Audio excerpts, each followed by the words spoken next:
In the day's other news, President Trump's personal attorney Michael Cohen went to court today trying to block federal prosecutors from examining documents the FBI seized earlier this week from his office and his hotel room. Lawyers for both Cohen and the president told a New York federal judge that the material is protected under attorney-client privilege. Meanwhile, the Washington Post reported the FBI may have also seized recordings that Cohen made of his conversations. Prosecutors said today their criminal probe is focused on Cohen's personal business dealings. And the New York Times reported Mr. Trump called Cohen this morning before the court hearing.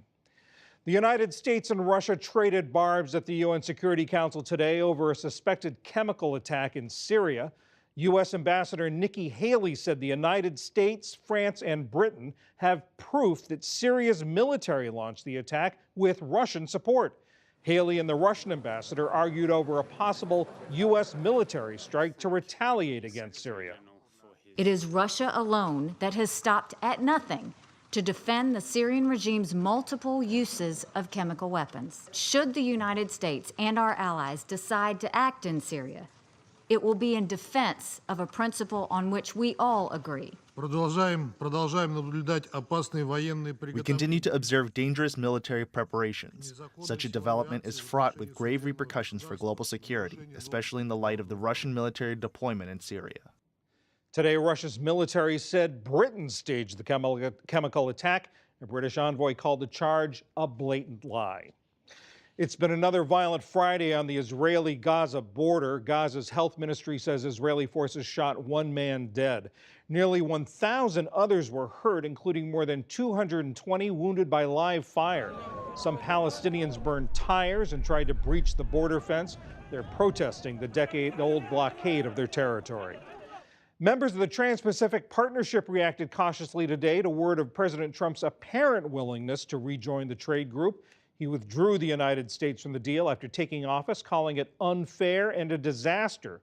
Australia's trade minister said TPP members would welcome the United States back under the existing terms. Let's also be clear.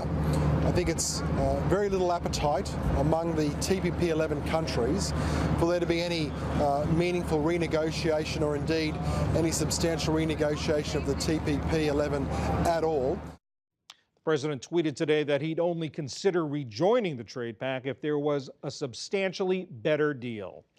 In a Pennsylvania courtroom, Bill Cosby's chief accuser testified that he drugged and sexually assaulted her in 2004 at his suburban Philadelphia home.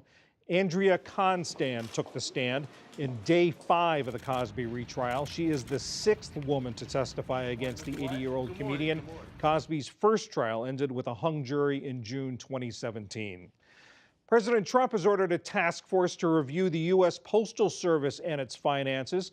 While the executive order doesn't mention Amazon, for weeks he's been complaining that price breaks for Amazon are hurting the Postal Service's bottom line. Federal regulators have found that the arrangements are profitable. But Mr. Trump has also attacked Amazon's owner Jeff Bezos and another of his properties, the Washington Post. And Wall Street finished the week on a down note. The Dow Jones Industrial Average lost nearly 123 points to close at 24,360. The NASDAQ fell 33 points, and the S&P 500 slipped 7. Still to come on the NewsHour, we break down President Trump's pardon of Vice President Dick Cheney's aide, Scooter Libby. Why are teachers in several states protesting now for higher wages and improved school conditions? Mark Shields and David Brooks break down a packed week of politics and much more. Has begun.